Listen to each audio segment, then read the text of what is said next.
guys, Mixed Media Girl here.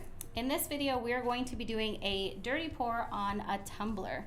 So I'm starting off with some white dye, and what I'm going to do is pour each color individually into this cup, and I'm going to layer these a bit.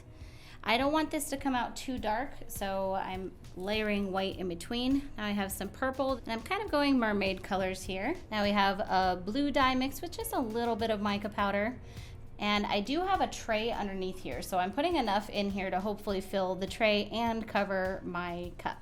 And I'm gonna just continue layering this until I have used all of my resin in these little cups here.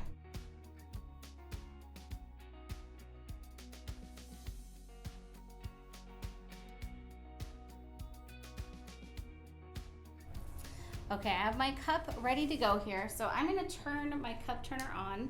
And just as a note, I pre-spray painted this with a black matte finish. And I'm gonna start off with a little bit of clear.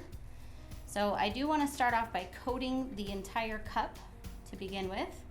And that will give just a nice base for the other resin to flow on. Plus, I'm gonna wanna have a little bit of that black probably peeking through.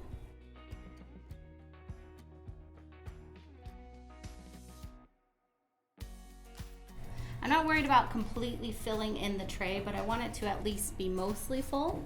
This is the important part. So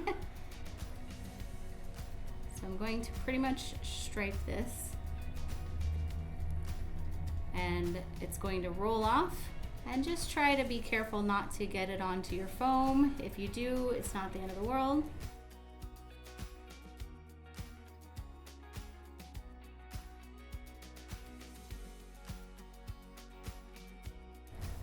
I think I'm gonna add a little more white here near the bottom. So maybe it can be a little darker at the top, a little lighter at the bottom. There we go. Okay. So I'm gonna quickly hit this with a torch, and that's to get rid of any air bubbles. It will blend it a little bit, so don't overdo it with the torch. Unless you want it to be pretty blended. Like I might want to blend a little extra down here so I can hit it with the torch a little more. But you do want to make sure you get rid of all the air bubbles. And at this stage, I'm going to just let this rotate for probably a good 5 to 10 minutes. And it's going to drip off as much of that resin as possible down here into this tray.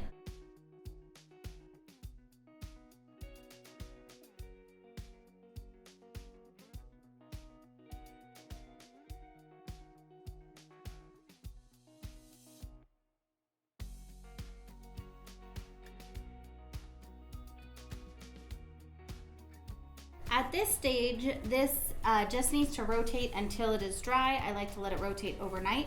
So I'm gonna carefully pull it out. And then just a recommendation, I do recommend putting a piece of plastic or parchment paper underneath here to protect your cup turner. Otherwise it can get quite the buildup of resin.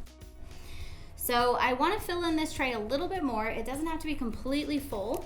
And I like that pattern on there. So I'm gonna just add a little bit of clear to it and try to hopefully not really affect the pattern too much. So I'm just lightly tilting this to kind of help fill in those spots.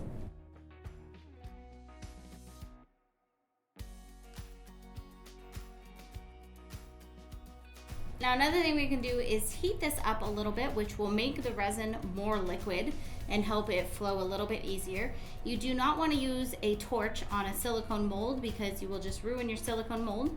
So we're using a heat gun.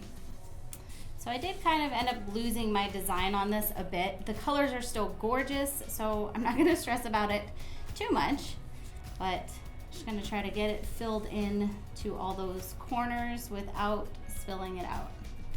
Remember, resin is self-leveling, so we don't have to worry too much about having more of it on one side than the other. It'll just flow back the other way.